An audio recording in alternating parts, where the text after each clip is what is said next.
Gym Woodford सिर्फ एक संशयवादी नहीं थे, वे खुद को ईश्वर का मजाक उड़ाने वाला कहते थे। एक ऐसा व्यक्ति जिसके पास सब कुछ था।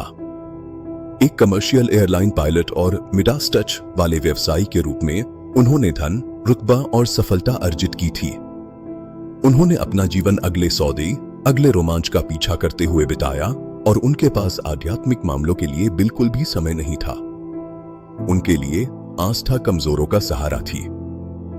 वह उसमें रहते थे जिसे वे अब सोने का पिंजरा कहते हैं। उनके पास कारें, घर, विमान थे, लेकिन अंदर एक खालीपन था, एक ऐसा शून्य जिसे कोई भी धन नहीं भर सकता था। वे आध्यात्मिक रूप से दिवालिया थे, उस शाश्वत वास्तविकता से पूरी तरह अनजान जो उनके जीवन से टकराने वाली थी। उन्होंने सोचा कि वे नियंत्रण में हैं, लेकिन वे सब कुछ खोने वाले थे। इसकी शुरुआत उनकी उंगलियों में सुन्नता से हुई, फिर उनके पैर। निदान था गुइलेन-बेरे सिंड्रोम, एक दुर्लभ और भयानक विकार जहां शरीर की अपनी प्रतिरक्षा प्रणाली नसों पर हमला करती है। जो पायलट विशाल जेट विमानों को नियंत्रित करता था, वह अचानक अपनी उंगलियों को भी नियंत्रित नहीं कर पा रहा था। वह एक ऐसे शरीर में फंस गया था जो बंद हो रहा था।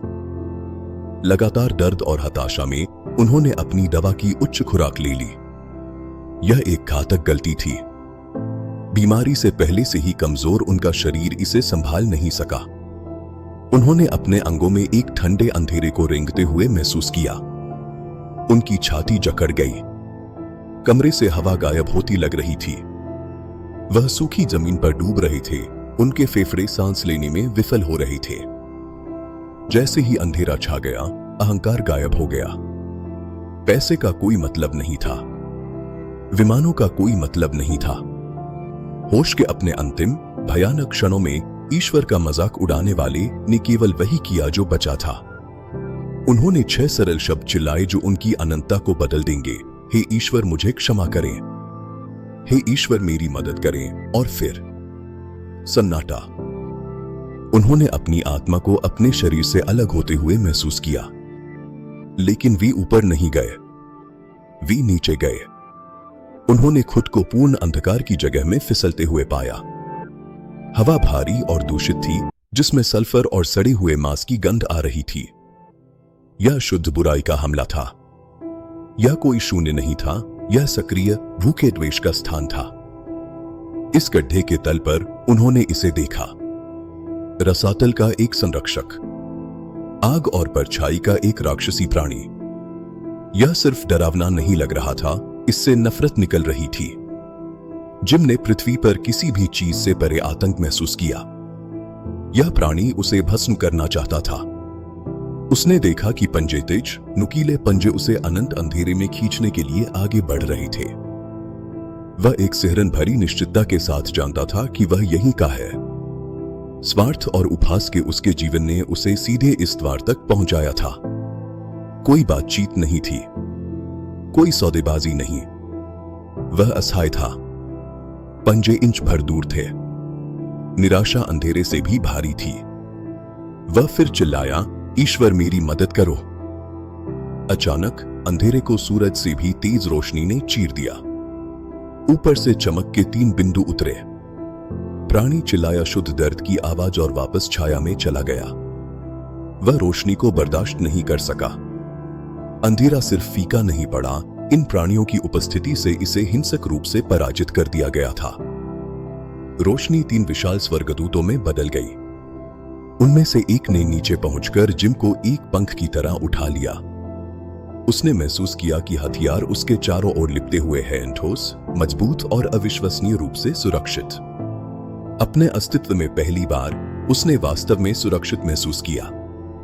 उन्होंने उससे कहा, डरो मत, क्योंकि हम तुम्हारे साथ हैं। वे ऊपर चढ़ने लगे, गड्ढे से बाहर, ग्रे धुंध के पार और सुनहरी रोशनी के दायरे में। मौत की बदबू की जगह फूलों की खुशबू ने ले ली, चीखों की जगह संगीत ने ले ली। वह मृत्यु से जीवन की सीमा पार कर रहा था।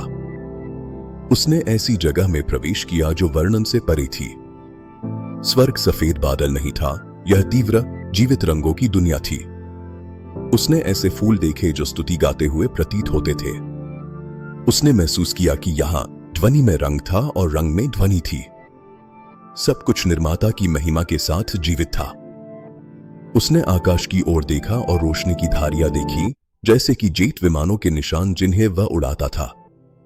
स्वर्गदूत ने उससे कहा, ये संतों की प्रार्थनाएं हैं। उसने देखा कि कुछ प्रार्थनाएं रॉकेट की तरह ऊपर जा रही थीं, साहसी और विश्वास से भरी।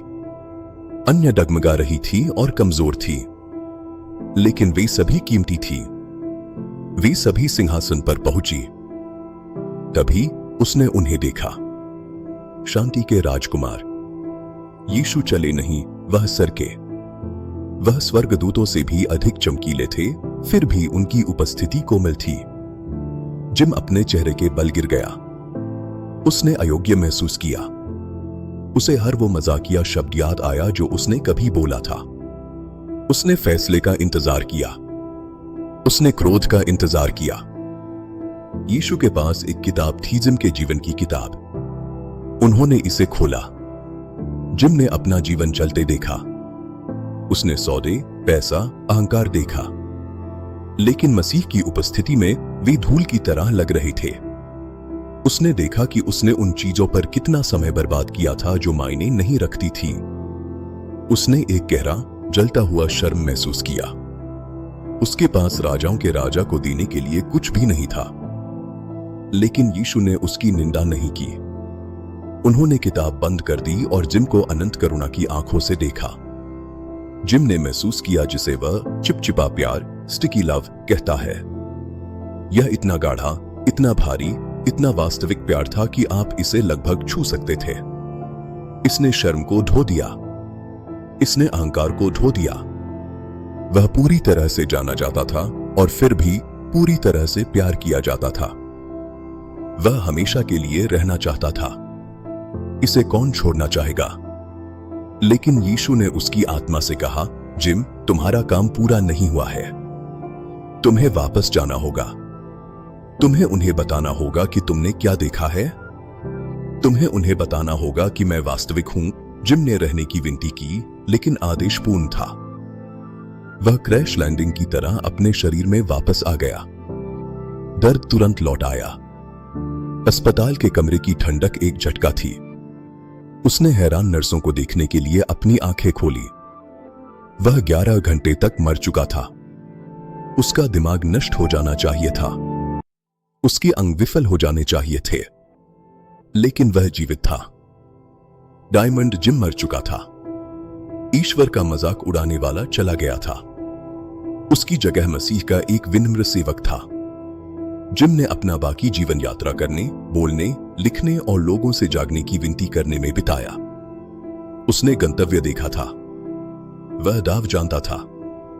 उसके पास एक संदेश था, अनंत काल वास्तविक है और आप तैयार नहीं है।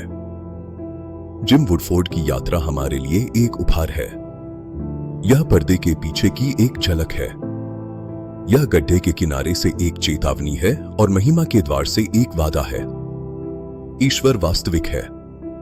उसका प्यार चिपचिपा है और वह आपका इंतजार कर रहा है। उसका नाम पुकारने के लिए रोशनी बुझने तक इंतजार न करें। आज ही अपने ईश्वर से मिलने के लिए तैयार हो जाएं।